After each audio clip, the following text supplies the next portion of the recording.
speaking of Panthers, that was week 1. Week 1 happened. We gave our picks last week. And like I said, as a little, like, Schoolboy. hello, this is happening. Disclaimer, that's the word. There you go. As a disclaimer, I said it. Last year I had 38% on my picks for week 1.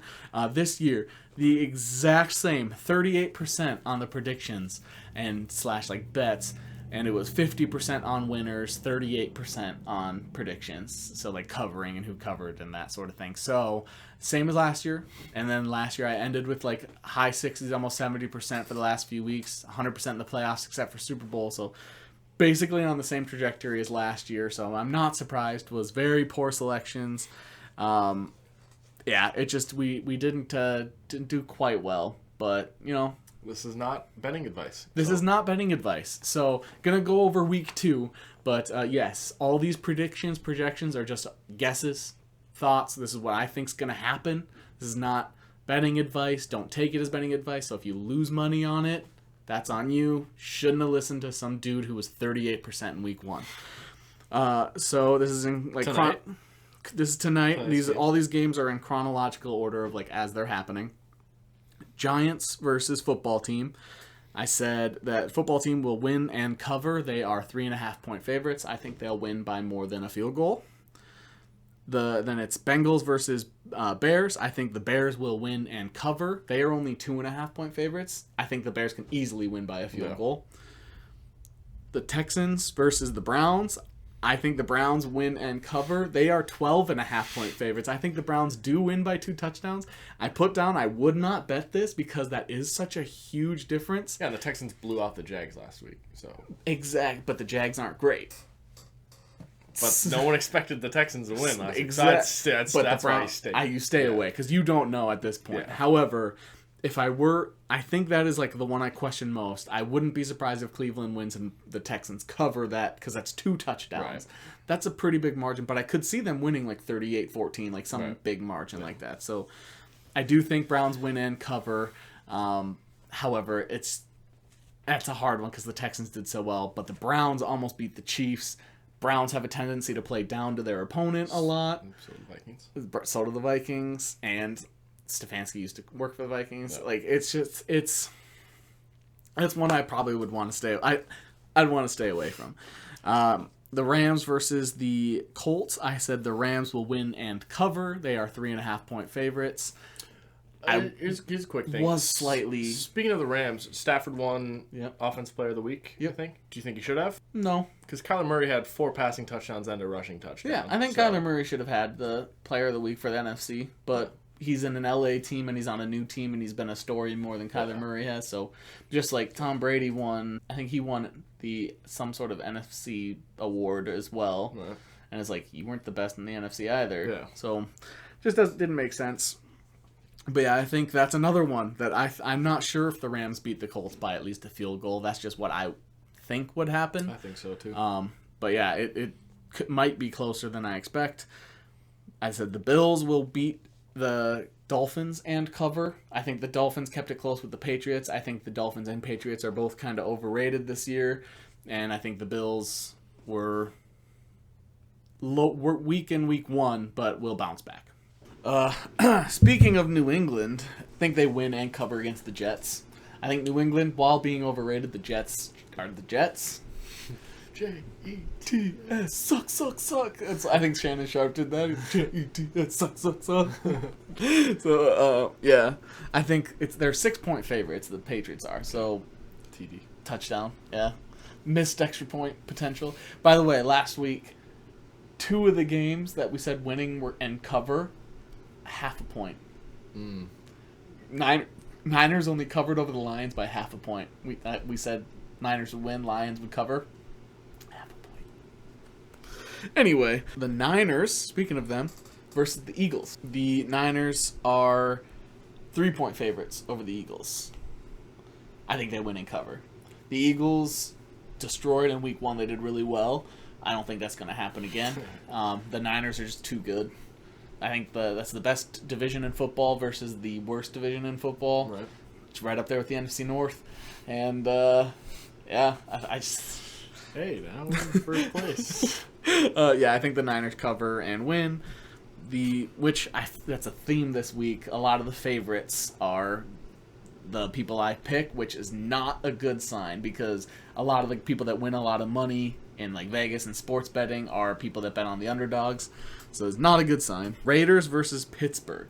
Pittsburgh is 5.5 point favorites. Okay. I said Raiders win outright, but then I put down would not bet. I think until I'm just like 0-6 on Pittsburgh bets, I'm probably gonna keep betting against them. I just feel like they're so overrated, but they crushed. Right. I thought the Bills were. I've said it. That was my highest scoring game. I thought Bills were gonna win like 42-10. That. I thought they were gonna kill them, and Pittsburgh absolutely destroyed them. And now Pittsburgh's at home against the Raiders. Right. I think the Raiders are really good.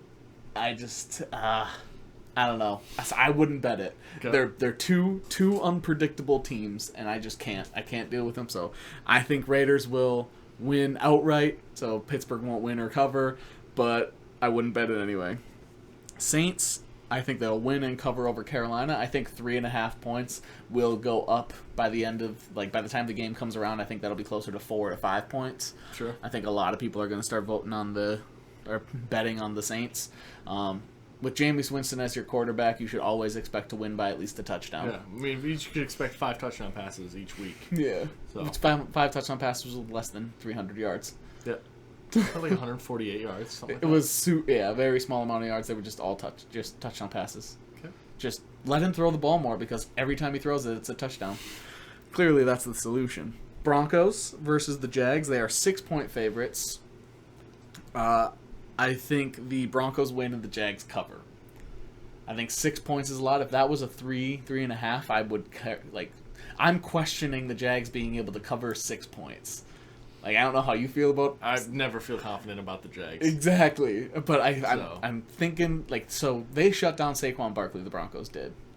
The Jags don't know who they want at running back. Right. And Trevor Lawrence is gonna be running for his life. Yeah. He doesn't have a great offensive line.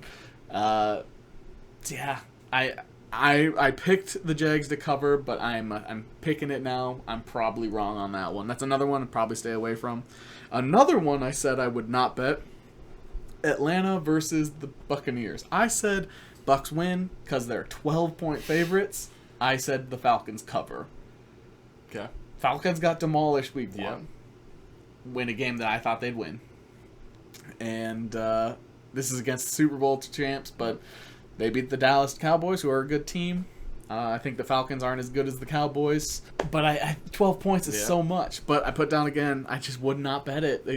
Some of these, they're just. I don't get how people can bet so confidently in early weeks. They must have some. It's just everything's basically 3.5, so it's like. And they usually give 3 points to the home team, which means even Vegas is everything's a push. We're just giving the advantage to home teams. All right. Speaking of Cowboys versus Chargers, I said Chargers win and cover. Chargers are 3-point favorites. I thought the football team would beat the Chargers last week. Fitzpatrick got hurt. And that was their nail in the coffin there. Herbert looked incredible, and I think the Chargers will just keep that momentum going. Sure. With the Cowboys injuries. La'el Collins out. That means nobody's blocking Bosa. Yep. They're screwed, and I think Chargers win by at least 3. So 3 points, I would jump. If that's one of those ones. If betting were legal, that's probably if I were to pick one, that's probably the one I pick. Tennessee versus Seattle. I think Seattle wins and covers 5.5. Tennessee looked garbage. Yeah. I thought Tennessee was gonna come out and show everybody this year that they. Yeah, Derrick Henry had 9 yards. It wasn't 10 good. Carries for 9 yards. It was bad. Yeah. And the Tennessee was supposed to show everybody why they're playoff favorites. Right. Why Tannehill's an 87. Yeah. And they look terrible. So until they bring it back, I think Seattle wins by at least a touchdown. So 5.5 for sure. Minnesota versus the Vikings versus the Cardinals. I said the Cardinals win and cover 3.5. I think Cardinals win by more. Pretty close. Yeah, it's also at home, so that means Vegas thinks Cardinals are really a 0.5-point favorite if it was a neutral field. So I said I wouldn't bet it because if betting were legal here, I would never bet on Minnesota sports. Vikings tend to play to their competition, so this is a good team. So you don't know which Minnesota team you're going to get. Exactly, and like you never know. And plus, I would never, if I were to bet, I would never bet on my home teams because you can't get your heart out of it. You're going to lose money every time. Yeah. So, but my head says Cardinals win. That's an amazing division. Cardinals have to win the harder games like this. Chandler Jones had 5 sacks, and the Vikings offensive line... Outside of Brian O'Neill, which is the opposite end. Brian O'Neill will be blocking J.J. Watt. He won't be blocking Chandler Jones. It'll be Ezra Cleveland and Rashad Hill, who Rashad Hill was the 3rd worst rated Viking last week, trying to block a guy who got 5 sacks. So I think the Cardinals win because when Kirk's under pressure, he had great stats under pressure last year. He doesn't have that much time to throw it. He just doesn't have enough time. I think, unfortunately, Vikings lose. Last year, none of the teams that started 0-2 made the playoffs. So that makes me sad. And less than 12% of teams that start 0-2 make the playoffs. So I do think Vikings start 0-2, which makes the season a lot more of a struggle to actually get into the playoffs. But with this division... Right now we're in first place. Right. So the week were to stop... The season stopped after week 1. Vikings would be in the playoffs. Yeah. However, it doesn't. And the Packers played Detroit, so I think after this week, Packers will be back to their first place position. Sure. Anyway, we'll get there. Next is the Chiefs versus the Ravens. I think Chiefs win and cover. They're only 3.5-point favorites. I think the Chiefs are much better than the Raiders. The Raiders beat Baltimore. Baltimore had a lot of mistakes. The only advantage the Ravens have is the fact that it's a home game. So it could be close, but... Lamar also needs to just hold on to the ball. Yeah, but he's never had too big of an issue with that in the past. Yeah. So, I think the Chiefs win. I think that is close. I think 3.5 is fair. Like, they might only win by a field goal, but I do think the Chiefs do win by more than a field goal. They've never beaten Patrick Mahomes, and they say the best thing to follow in betting is trends. Again, not betting advice, but in this, I would pick the Chiefs. And then Detroit versus Green Bay. I think Green Bay is 11.5-point favorites. I think Green Bay wins, covers. It's in Green Bay. Aaron Rodgers was talked about all week, and he's going to be like, this is why I told you not to worry. Yeah. He's going to be like, hey, Devontae didn't score last week, but hey, he's going to score again. He's going to score at least once this week. Yeah.